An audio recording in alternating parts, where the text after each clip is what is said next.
जिनकी रगों में खून नहीं जुनून दौड़ता है, वो इंसान ही नामुमकिन लगने वाले रिकॉर्ड तोड़ता है। दोस्तों, आज बात करेंगे जहार पीर गोगा जी महाराज के बारे में। दोस्तों, राजस्थान की कला संस्कृति से राजस्थान पुलिस, पटवारी, एलडीसी, ग्राम सेवक आदि भर्ती परीक्षाओं में अधिकतर क्वेश्चन पूछे जाते हैं। तो आपको ध्यान में ये रखना है कि राजस्थान की कला संस्कृति में आज का बिंदु है हमारा राजस्थान के प्रमुख लोक देवता, और लोक देवताओं में हम अध्ययन करने वाले हैं सबसे पहले गोगा जी महाराज के बारे में।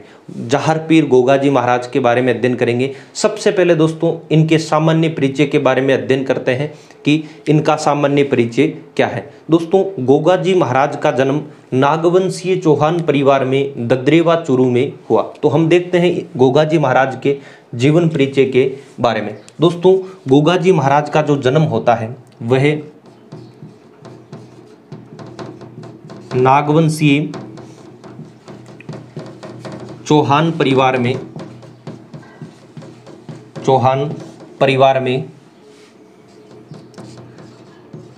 ददरेवा चूरू में।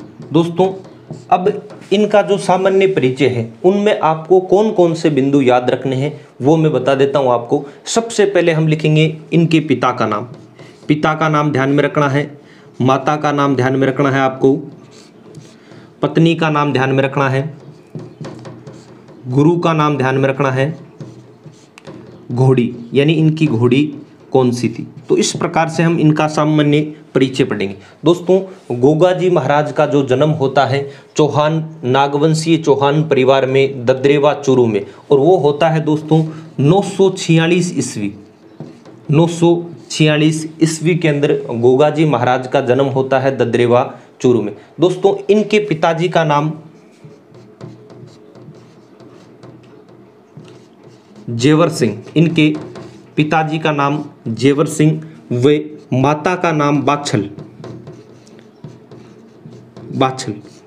पिता का नाम जेवर सिंह, माता का नाम बाछल, पत्नी का नाम केलमदे,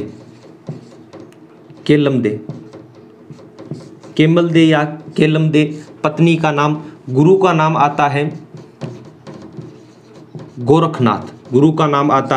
गोरखनाथ, और घोड़ी है दोस्तों लीली घोड़ी। आपको ध्यान में रखना है गोगा जी महाराज की जो घोड़ी है वो है नीली घोड़ी। किस प्रकार की घोड़ी? नीली घोड़ी। तो नीली घोड़ी, यह जो नीली घोड़ी है यह गोगा जी महाराज की घोड़ी है, और इसे गोगा बप्पा के नाम से भी जाना जाता है। दोस्तों, इसे गोगा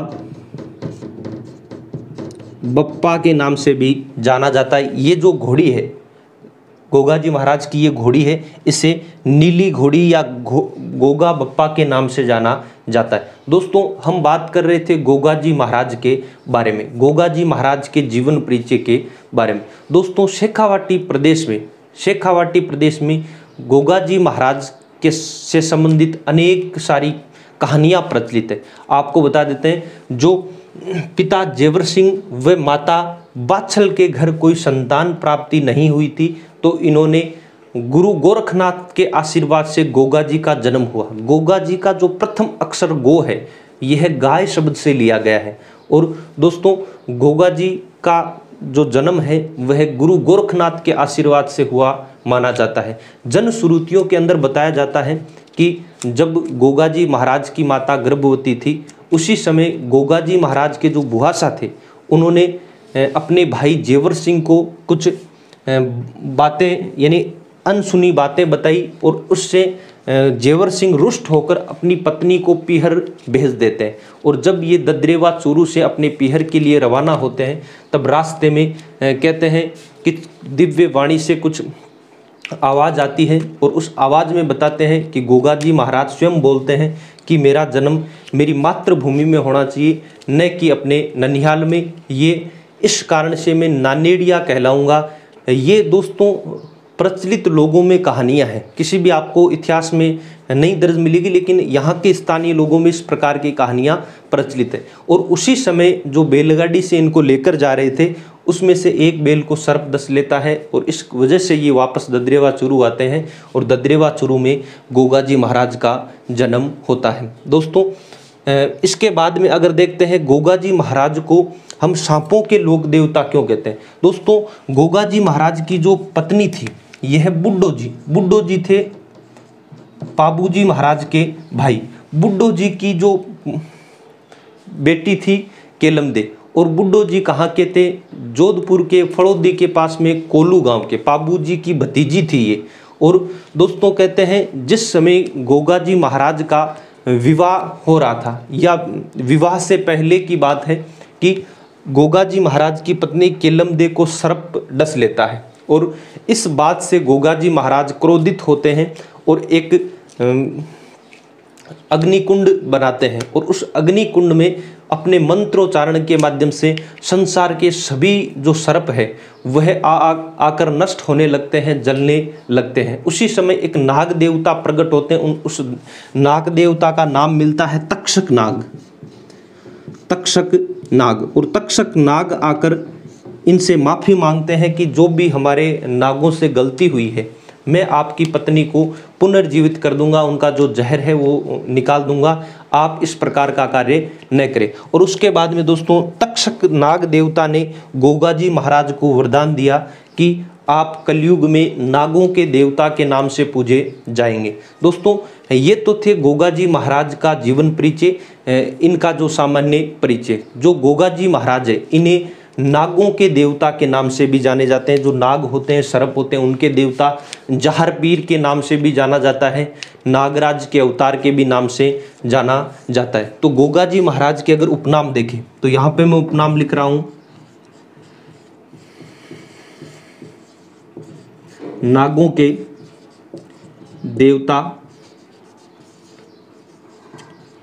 नागराज के अवतार, जहर पीर। दोस्तों ये जो जहर पीर लिखा है मैंने, वो कई बार एग्जाम में पूछते हैं कि गोगाजी महाराज को जहर पीर क्यों कहा जाता है। दोस्तों गोगाजी महाराज मोहम्मद गजनवी से 9 बार युद्ध किया था।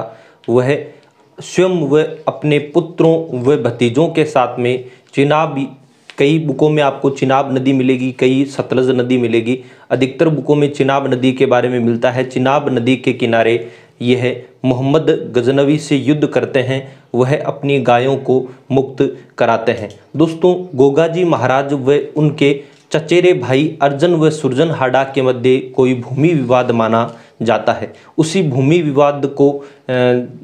विवाद के कारण अर्जुन व सुरजन हाड़ा ने मुस्लिम आक्रांताओं को गोगाजी महाराज की गायें दे दी थी और उनसे युद्ध करके जब गोगाजी महाराज वापस आकर अर्जुन व सुरजन हाड़ा से युद्ध करते हैं। एग्जाम में कई बार पूछा जाता है कि जहर पीर की उपाधि किसने दी, वह जहर पीर के नाम से किसे जाना जाता है। दोस्तों आपको ध्यान में रखना है, गोगाजी महाराज ने अपने गायों को छुड़ाते समय अदम्य साहस व पराक्रम से युद्ध कर रहे थे और वह युद्ध कला में इतने निपुण थे कि मैदान में जिस तरफ देखे वहाँ पर गोगाजी महाराज ही नजर आए।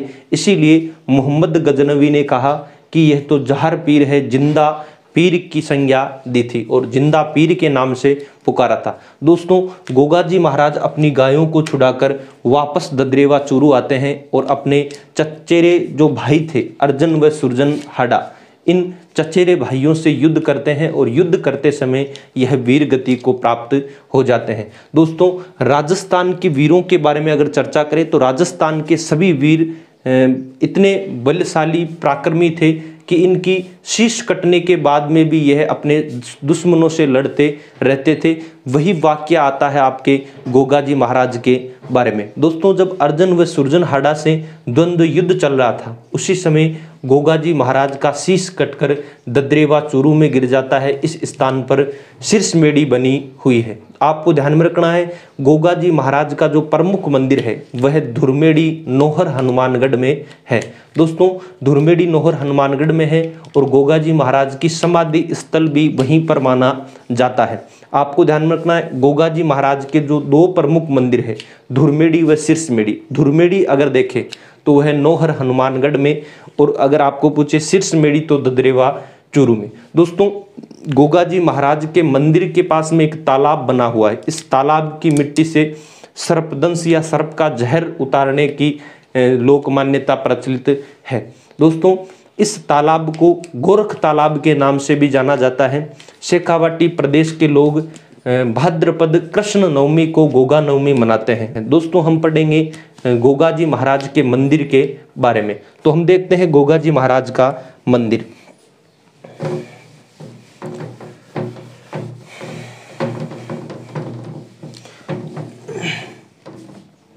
दोस्तों, गोगा जी महाराज का मंदिर इस प्रकार से बना हुआ है, और यह मंदिर मकबरे नुमा बना हुआ है। यह मंदिर किस प्रकार से बना हुआ है? मकबरे नुमा बना हुआ है। देखते हैं इस मंदिर की विशेषताओं के बारे में। दोस्तों, इस मंदिर का जो प्रवेश द्वार है, इस प्रवेश द्वार पर बिस्मिल्लाह लिखा हुआ है।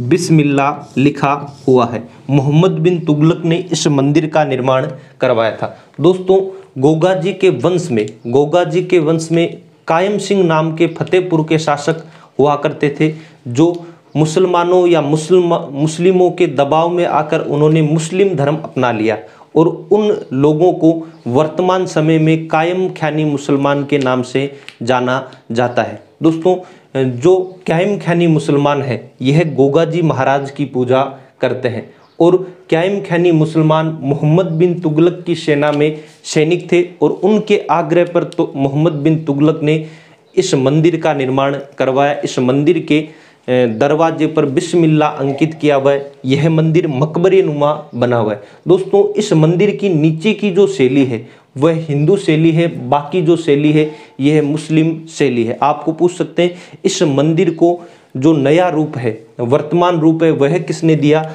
तो वो दिया था बीकानेर के शासक गंगा सिंह ने। नया रूप दिया था बीकानेर के शासक गंगा सिंह ने। गंगा सिंह के बारे में एक कहावत है कि राज भी देखे महाराज भी देखे, पर राज ने देखा बीके गंग जैसा। दोस्तों, जो मंदिर बना हुआ है, इसी स्थान पर गोगा जी महाराज ने समाधि ली थी। आपको ध्यान में रखना है, इसी स्थान पर गोगा जी महाराज ने समाधि ली थी। इसे गोगा मेडी के नाम से जाना जाता है। इसे गोगा मेडी के नाम से जाना जाता है, और ये नौहर हनुमानगढ़ में बना हुआ है। दोस्तों, यह नौहर हनुमानगढ़ में बना हुआ है, और इस स्थान पर गोगा मेडी नाम से एक भव्य मेले का आयोजन होता है। और वो कब होता है? भाद्रपद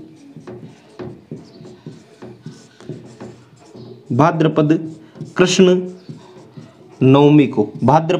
नवमी को यहाँ पर गोगा जी महाराज के भव्य मेले का आयोजन होता है। दोस्तों, आपको ध्यान में रखना है, गोगा मेडी जो मंदिर है वह नौहर हनुमानगढ़ में बना हुआ है। गोगा जी महाराज का जो मंदिर है वह प्राय खेजड़ी वृक्ष के नीचे होता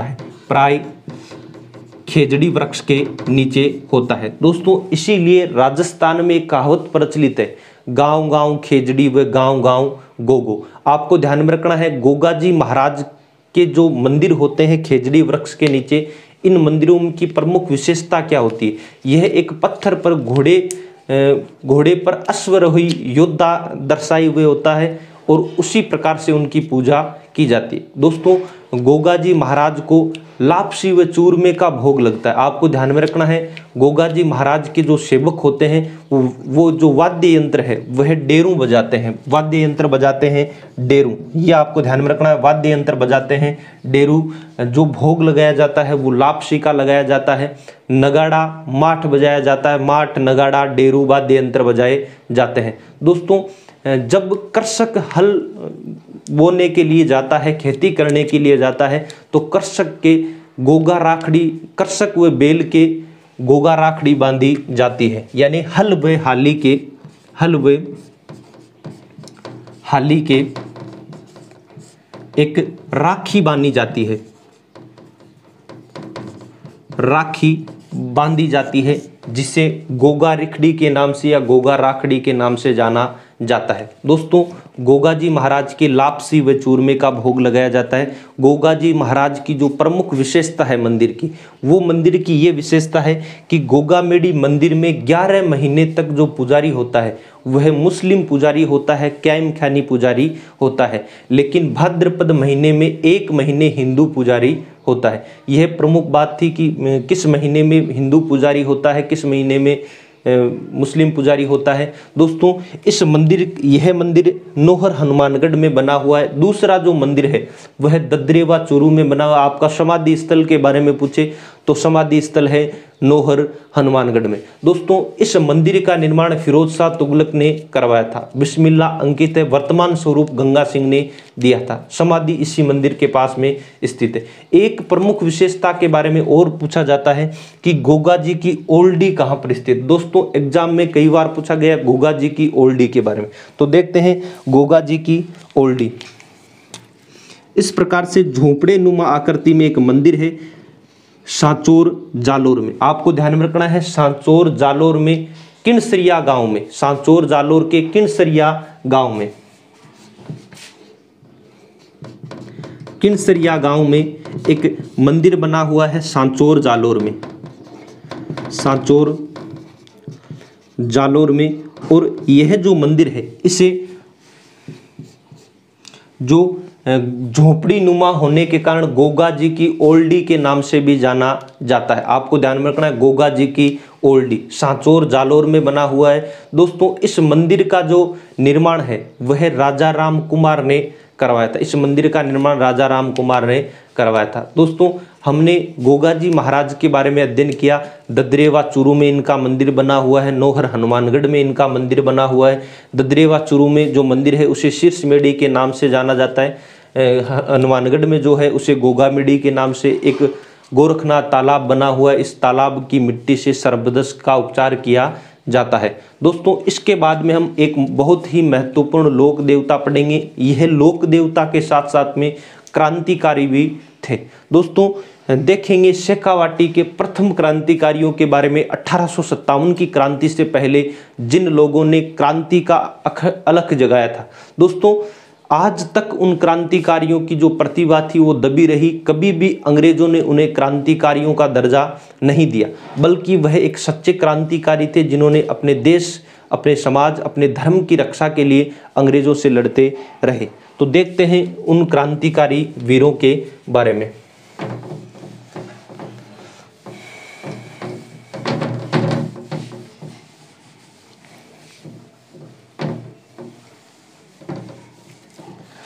दोस्तों, बात करेंगे हम जिनकी रगों में खून नहीं जुनून दौड़ता है, वो इंसान ही नामुमकिन लगने वाले रिकॉर्ड तोड़ता है।